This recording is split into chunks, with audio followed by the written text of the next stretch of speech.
Alors, ce soir, on est avec Yanis. Merci d'être venu. Merci à toi, merci de ton invitation. À Bergson Nutrition. Bon, Yanis, on va pas faire semblant, on se connaît depuis 10 ans.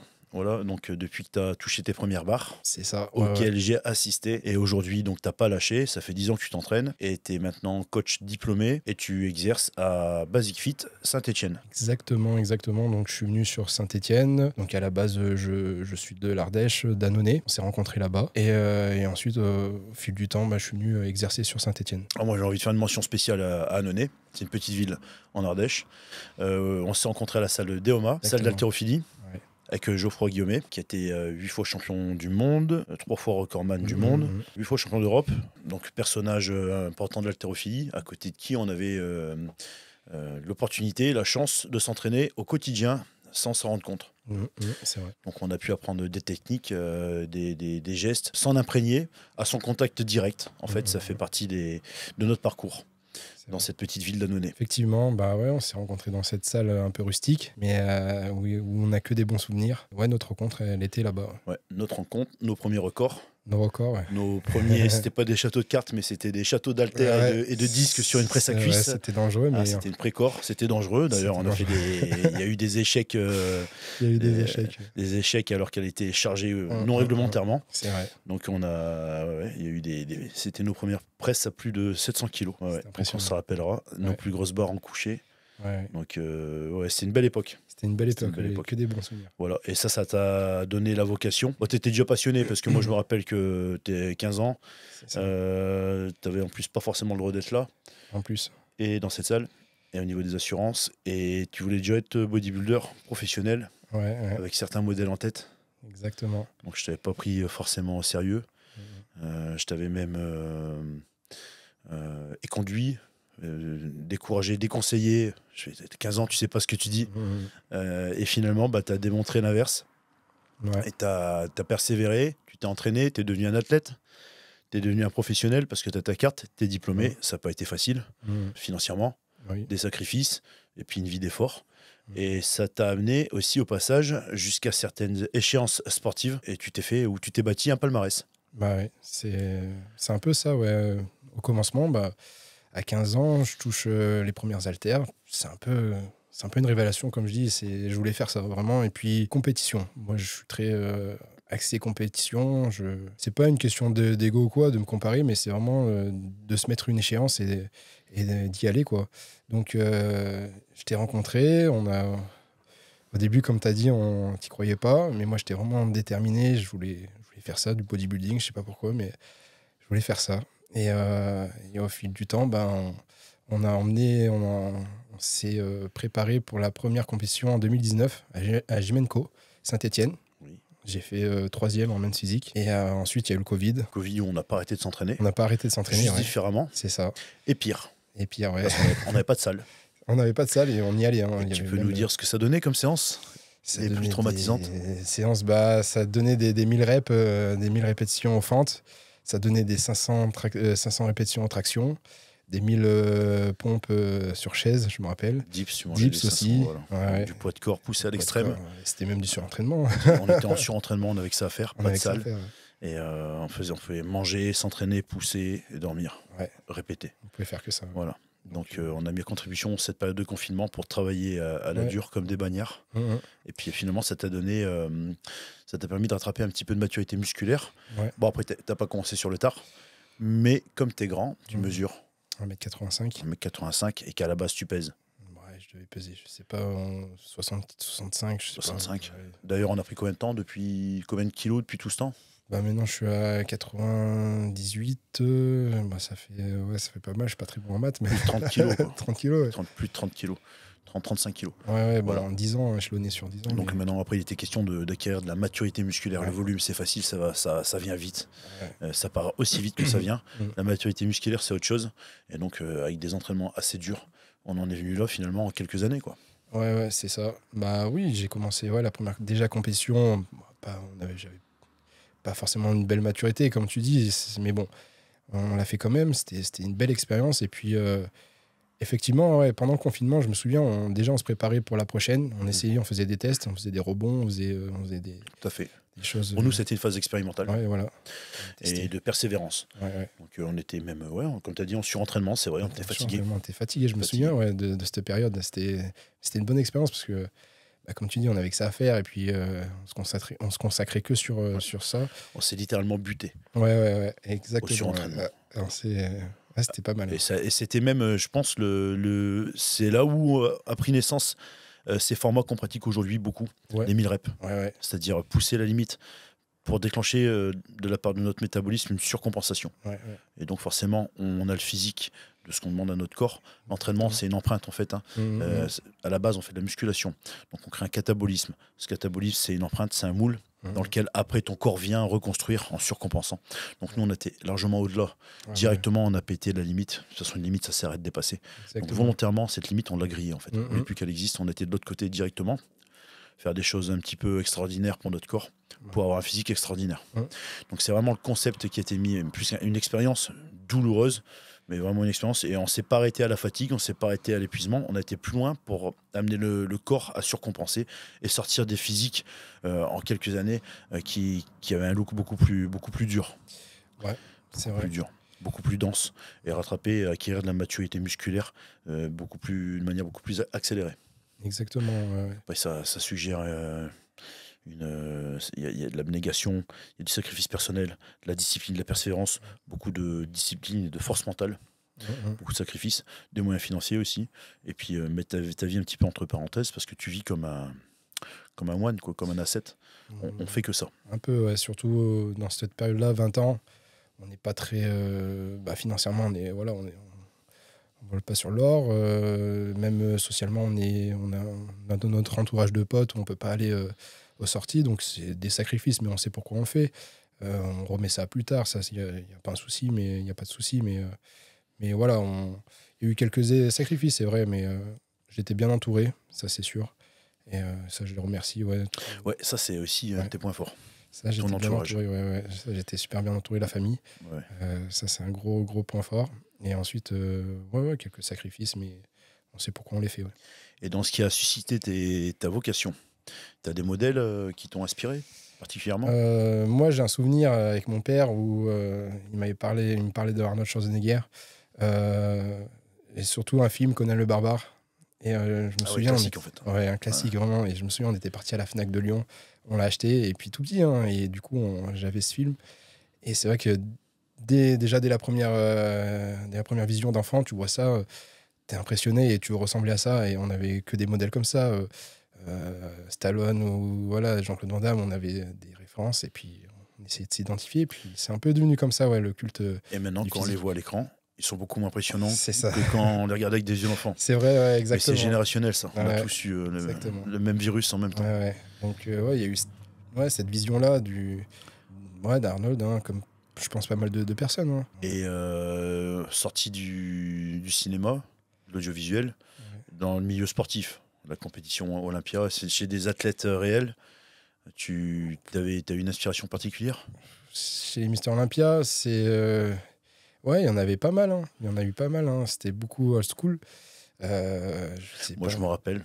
Ma mémoire est meilleure que la tienne. T'aimais beaucoup Kevin Levron. Ah oui. Moi, j'en avais plein en tête. Lebron, mais oui, Kevin Levron, c'était... Sebum. Chris Bumstead, c'est sûr. Mais Kevin Levron, j'avais... C'est vrai qu'en fait, c'est toi qui m'as fait des... Parce que j'avais en tête... j'attendais que tu parles de moi, en fait. Voilà. Je t'ai depuis tout à l'heure. Toi, t'aimais surtout Dorian Yates. Dorian Yates, parce que son style brutal et agressif. C'est ça. The Shadow, style anglais, tu vois. Donc, ça me correspond. Plus dur comme mec, plus rocailleux. Exactement. Un ancien hooligan. L'occidental, c'est vrai que ça me parlait plus à cette époque-là. Donc c'est vrai que tu me l'as aussi... j'ai direct accroché aussi au personnage. Mais Kevin Levron, c'est vrai que c'était un physique que j'aimais énormément. Voilà. Et à côté, donc, tu as vécu ta passion, tu as pu faire quelques compétitions, mais je pense qu'on n'a pas tout dit, parce que tu as également un titre qui est assez important. Ta catégorie, c'est Men's Physique, parce que tu as des grosses cuisses. Faut dire la vérité. Ouais, non, j'ai pas parlé de tes mollets, Ouais, j'ai non. parlé de tes cuisses. C'est les cuisses. On sait pourquoi cette catégorie existe voilà. aujourd'hui alors qu'elle n'existait pas à l'époque. Ouais, mais Maintenant, quoi. Voilà. On montera en classique bientôt. Voilà. et donc, dans ces catégories, tu as performé jusqu'au niveau vice-champion d'Europe. Champion d'Europe, ouais. Ouais, ça, c'est une compétition, ça date de quand? Ça s'est déroulé où? Ouais, donc ça, c'était après Covid, du coup, en 2021. Donc finalement, la période de confinement, on n'a pas lâché. On n'a pas lâché et ça a porté ses fruits. Exactement. Donc, je me suis inscrit à la première compétition, c'était Apollon et Vénus de France, avec Olivier Ripper dans le sud. Donc, j'ai pu terminer premier et il m'a sélectionné pour aller en Europe, pour faire la première scène internationale pour moi. Et donc, on y allait, on avait 2 semaines d'échéance. Et suite à ça, j'ai fini deuxième vice-champion d'Europe. Et là, c'était plutôt une belle surprise pour tout le monde. C'était une belle surprise, ouais, parce que première expérience, 21 ans, tu vois à côté de toi des Italiens, des Autrichiens, des Allemands. T'as peur, tu vois des gros physiques, t'es même impressionné en backstage, tu dis jamais j'aurai le niveau. Et en fait, non, et puis t'as fait des heureuses. Ouais, une famille complète. Une famille complète, ouais, qui m'accompagne aussi, qui me suit. Des larmes qui ont coulé. C'est ça, ouais. C'est vrai, quand tu vois ta maman, ta soeur qui viennent avec toi Parce à que Prague. Dans ton cas, t'as un vrai fan club familial. C'est vrai. Même amical. Qui se déplace. C'est vrai. C'est une caravane. C'est une caravane qui vient avec moi, qui me suit dans les compétitions, que ce soit. Ouais, donc on a fait Prague. Non, du coup, je disais, ouais, j'ai l'entourage qui est avec moi, ma mère, ma soeur et puis tous mes amis. Comme quoi, c'est pas un sport si égo. Enfin, déjà, c'est pas un sport. C'est un lifestyle. C'est tellement vaste le bodybuilding, mais ça mériterait qu'on en fasse une vidéo à part entière. Moi, j'aimerais dire que tu viens du body, même si tu emmènes physique, suite à tes cuisses. Donc, tu préfères concourir en short pour masquer la misère. Exactement. On voit quand même tes mollets malgré tout, mais ça, la catégorie pantalon n'existe pas. C'est ça. Et c'est pas un sport si égocentré et si narcissique, parce que finalement, c'est un partage avec ton coach, avec ton friend club, avec ton environnement, avec tes fans tout court, parce qu'il y a des gens qui te suivent, qui te supportent, qui se déplacent pour toi, et puis à qui tu fais vivre des émotions. L'émotion qu'ils ont en regardant ton physique, parce qu'ils sont fans des acquis que tu as présentés, du résultat que tu présentes après une sèche aussi, parce que tu te fais violence, beaucoup de privations pour perdre toute ta matière grasse, même toute la flotte superflue, l'eau superflue, et afin que ta peau colle sur ton muscle. C'est un peu particulier à expliquer comme ça, mais à la fin, on ne voit même pas, on ne s'hydrate plus. C'est ça. Pour montrer une définition musculaire avec le plus d'acuité possible. On ne se rend pas compte, c'est douloureux. Ton sommeil y passe, ta vie sociale y passe. C'est plus que de la persévérance, c'est du sacrifice. Je sais pas comment on peut appeler ça pour les personnes extérieures. Chez nous, ça fait partie du body, c'est normal. Ouais, mais pour offrir finalement un spectacle aux gens. Donc je suis pas très d'accord quand on parle de narcissisme. C'est un partage émotionnel qu'on offre à tout le monde en fait. Exactement, c'est un partage, c'est une équipe en fait. C'est pas un sport solo où il y a toute une équipe avec nous, que ce soit la famille. Moi, ma mère, elle m'aidait sur l'alimentation, sur le plan alimentaire, où elle me préparait ce que je devais. Donc ça, c'est énorme. C'est déjà une charge mentale, tu t'enlèves. Sur le plan préparation, toi, tu me prépares, tu me rédiges la diète, tu me rédiges l'entraînement. Donc ça aussi, c'est une charge à s'enlever. Et puis voilà, tout ce côté confort où on est chez soi, on est entouré, et puis ils nous comprennent. Donc ça, c'est déjà impressionnant. Ils te subissent. Oui, mais parce que l'athlète, dans ces moments-là, dans ce type de discipline, déjà l'athlète, avant sa compétition, quelle que soit la discipline, je pense qu'il est en tension. C'est ça. Alors chez nous, c'est encore autre chose. C'est ça, ouais. Voilà. Est-ce que tu pourrais avoir un mot pour essayer d'expliquer ce qu'une structure comme la nôtre, Bergson Nutrition, dont tu fais partie, parce que tu es étiqueté Bergson Nutrition, tu es un de nos coachs diplômé. Et donc, en parallèle de ton parcours sportif, où tu as été titré, tu as quand même pu faire les efforts de te former jusqu'à être qualifié et obtenir ta carte de coach. Exactement. Un diplôme que tu as passé à Lyon. L'école Pierrefitte. L'école Pierrefitte. Donc après, tu as une formation, tu as un cursus théorique scolaire. Oui. Voilà, en plus de ton cursus personnel sportif. Ouais. Le body, c'est à part, il n'y a pas d'école. Il n'y a pas d'école, c'est empirique.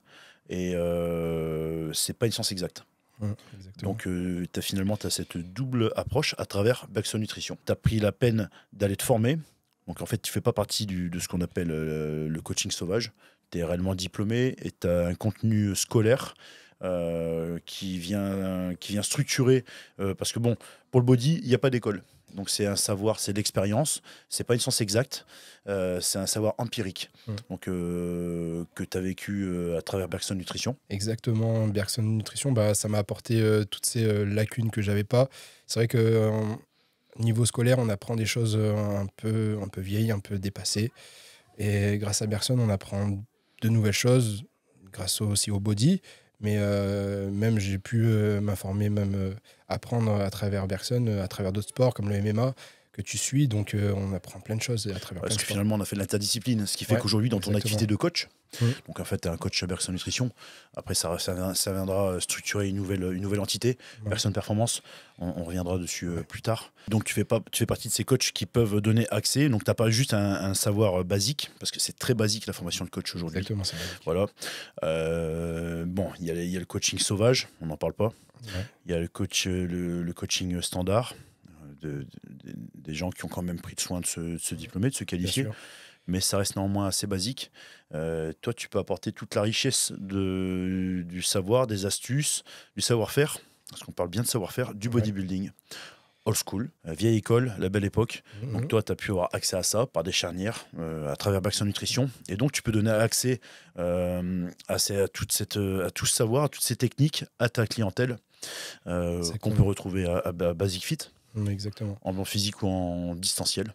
Ouais. Donc tu fais partie de ces coachs aujourd'hui qui, grâce à leur expérience parallèle de leur vie sportive, leur expérience parallèle d'athlète, donc à travers ton palmarès, donc tu fais partie de ces coachs qui peuvent offrir à leurs clients une vraie expérience, un vrai savoir, un vrai contenu sur la diète, sur les formats d'entraînement, sur le rebond, sur la prise de masse, sur le volume, sur l'explosivité, sur la prise de vitesse, sur l'assèchement, sur la force pure. Donc c'est toutes des notions finalement que tu maîtrises, parce qu'en bodybuilding, on y a recours dans les formats d'entraînement pour développer tantôt la masse, le volume, la densité, la découpe, la sèche, la définition, le rebond glucidique, la déshydratation. Et finalement aussi, quelque chose qui est important, c'est le posing. Exactement, le posing. Le posing où tu n'es pas mauvais. Ouais, le posing où j'ai une expérience aussi en danse. En danse où j'ai fait... j'ai commencé moi petit en danse, donc j'ai fait ce qui peut être marrant, des claquettes, pas mal d'années, et puis de la danse latine. C'est Kevin Levrone qui a fait pareil, non? Kevin Levrone, il me semble, il chante. Il parcours artistique, artistique, ce qui vous donne finalement ce charisme, parce que moi je trouve que tu te révèles sur scène. Ouais, c'est... T'es discret, presque introverti, et sur scène, là t'éclates. C'est vrai que c'est là où on peut s'exprimer. Donc c'est vrai que c'est pour ça que j'aime la scène et j'aime les compétitions, parce que c'est là où on peut se dévoiler un peu. Et performer. Ouais. Heureux de t'avoir reçu, Yanis. Je te remercie d'être venu échanger avec nous. Et puis très heureux de collaborer avec toi et à travers toi. Donc collaborer avec toi dans une entité à venir qui sera probablement Bergson Performance, et dès à présent à Bergson Nutrition. Et puis à travers toi, par ton profil de sportif, on va bientôt reprendre les compétitions. Dès que possible, les prochaines à venir. Donc affaire à suivre. Affaire à suivre, exactement. Merci à toi.